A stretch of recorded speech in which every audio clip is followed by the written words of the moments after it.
la position des personnes susceptibles d'avoir commis les dites malversations ne peuvent être, à la lumière des faits qui nous ont été livrés par la Cour des comptes dans son rapport, que d'anciens ministres. Pourquoi? Parce que la gestion auditée, ou les gestions auditées, c'est de 2019 au 31 mars 2024. Et de ce point de vue, les ministres qui pourraient être mis en cause ne peuvent être que des ministres qui ont eu à exercer leur fonction ministérielle durant cette période. C'est aussi simple que ça. Ensuite, il y a des directeurs généraux durant la même période, des comptables, des gestionnaires et d'autres particuliers sans autre précision. Donc, la question est aussi simple. Et le rapport a été publié hier. Que je sois aujourd'hui en mesure de vous dire que tel et tel pourrait être poursuivi, c'est tout simplement me lancer dans une entreprise, dans une sorte d'aventure, c'est-à-dire une entreprise dont on connaît le début, mais dont on ignore la fin. Et ce n'est nullement dans mes intentions. Je ne fais pas du tout de la divination. Cela dit, il a été également question de la question de savoir s'il faut s'attendre à une poursuite pour haute trahison. Que je sache, les infractions que j'ai évoquées tout à l'heure et que peuvent revêtir les faits qui ont été dénoncés par la Cour des comptes, qui ont été retracés par la Cour des comptes, que je sache,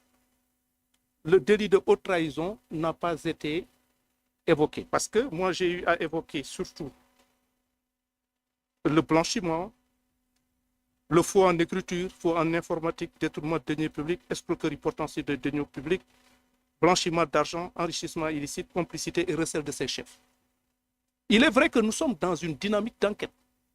Et une dynamique d'enquête peut aboutir n'importe où. C'est dire donc que, encore une fois, rien n'est exclu. Nous sommes là pour faire toute la lumière sur des faits nébuleux qui ont causé un grave préjudice à notre économie, à notre pays, à notre collectivité. Dire que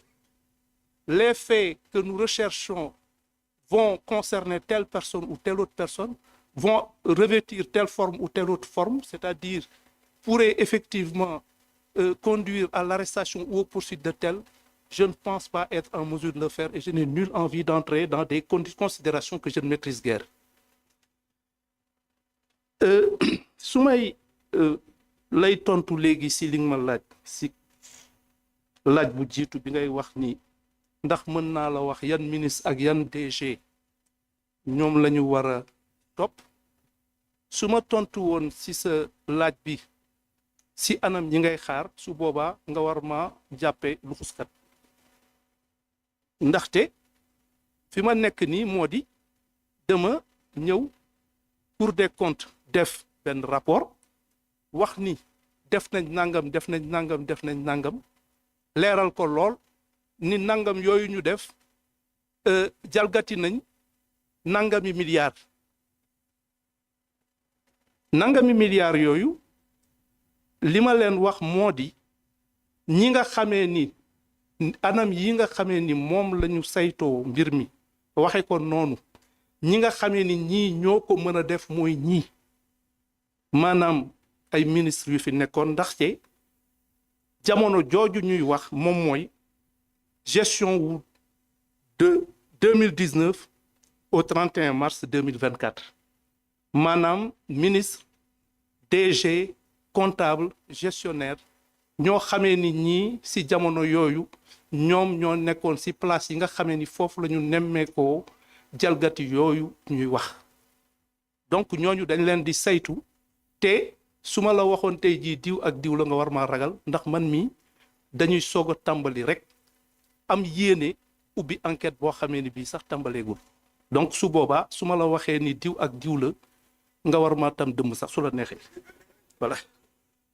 bon li ñu wax ni ma aussi ndax war naa mën a ndax mën nañoo war a topp kenn pour haute trahison si infraction yi ma wax léegi yaakaaruma ni wax naa fi lu jëm si haute trahison infraction yi ma leen limal moom mooy faux en écriture, faux en informatique, détournement de deniers publics, escroquerie portant sur des deniers publics, blanchiment d'argent et enrichissement illicite, complicité de ses chefs maanaam ñi nga xamee ni ñi ñoom ñoo nekkoon si palace yoo xamee ni war nañoo mën a laale ci li nga xamee ni lii moom la Cour des comptes saytu léegi nag enquête la enquête man xam naa si sama carrière ni di nga tàmbali benn enquête boo xamee ni lii ngay wër gis si loo xamee ni taxul woon a jóg moo tax su ma la waxee ni lii la ñuy saytu moom mooy ñi nga xamee ni Cour des comptes leeral na mbir mi nit ñi nga xamee ni def nañu jëfin yi nga xamee ni ay jalgati la si anam yii lañ ko defee te lii la luubal nañ loo xamee ni ay milliards yoo xamee ni lim bi itam wax nañ ko léegi liggéey bi nga xamee dañ koy def ñoom yombalal nañu ko loolu la ñuy toppat seet ñi nga xamee ni ñan ñoo nekkoon si ay palace yoo xamee ni war na leen mën a may ñu def lii nga xamee ni lii tey jii moom la ñuy tawat war a di saytu ñan ñoo ko def su topp leen ak teg leen njaru yoon jaadoo ñu def ko te jàpp naa ni mbir mi tëdd na tëdd boo xamee ni bii jéggi dayoo boo xamee ni bii ñooñu dinañ leen seet ba ca war te képp koo xamee ni laale nañ ci dinañ ko seet ba mu leer ñu naññ ni kii war na cee mën a laale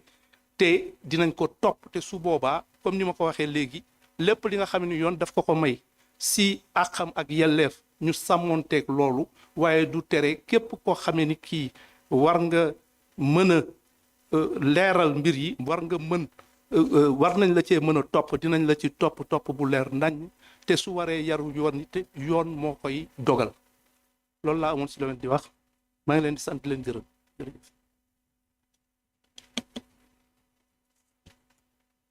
Voilà, nous allons donc, avant de clôturer la séance, donner la parole au ministre secrétaire général du gouvernement. Monsieur Lo, vous avez la parole. Jërëjëf, monsieur le ministre porte-parole du gouvernement. Ci laaj bi suñu mbokk Bloomberg bi laaj dafa dellu si ci li ñuy wax agence de notation ndax loolu day faral lu muy ñëw mooy ne yéen a dugal seen bopp mënoon ngeen a def lii agence de notation yi biñ ko defee mois de septembre wax ko Sénégal agence de notation yi koy topp kenn moo ci ñëw ne ko man danaa la defal lii danaa la defal laa wàññi te mooy li may wax rek